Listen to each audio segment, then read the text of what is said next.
I am Maria Garcia de Fleury. Saint Dominic of Silos was born in La Rioja into a family of Spanish peasants around the year 1000. To help his family as a child, he worked as shepherd, and there he developed a taste for solitude and contemplative prayer.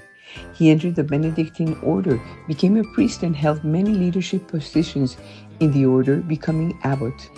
King Garcia III of Navarra came one day to the convent to ask for all the valuable things in order to dedicate them to war expenses. Dominic bravely confronted him and said, "You can kill the body and make the flesh suffer, but over the soul you have no power.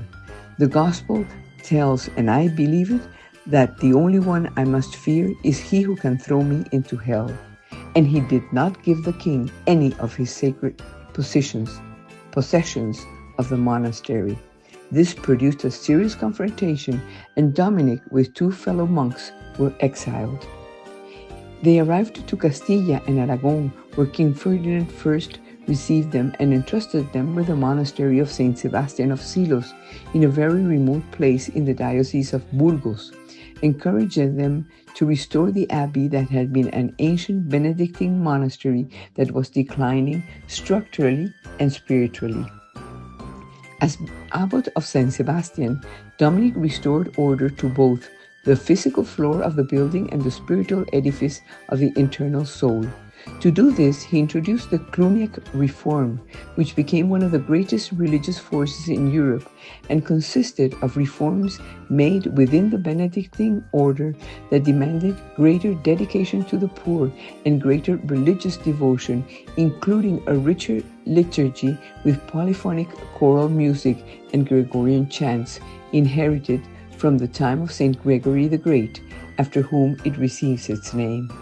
Thanks to Charlemagne and the Benedictine monasteries, Gregorian chant spread all over Europe. Its repertoire is basically composed from Bible verses in Latin. It's interesting to know that around 1990, the monks had an album recorded with Gregorian chants that reached number 3 on the Billboard 200 chart, where it was alongside Mariah Carey and Pink Floyd for 53 weeks. With hits like Ave Mundi Spes Maria or Veni Sancti Spiritu, the album was marketed as a great remedy against the stress and ills of modern life, selling millions of them. That immense success was a surprise to everyone, but the monks decided that their vocation was far from fame and refused to continue recording. The Abbey of Silos became famous throughout Spain and all Europe. Dominic was a great miracle worker, and it was said that there was no disease that he, at one time or another, had not cured.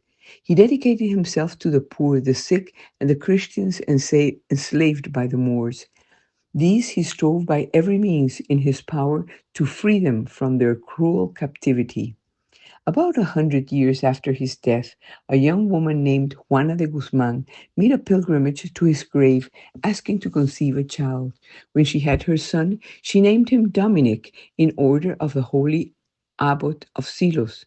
This Dominic became the great saint Dominic of Guzman, founder of the Dominican order.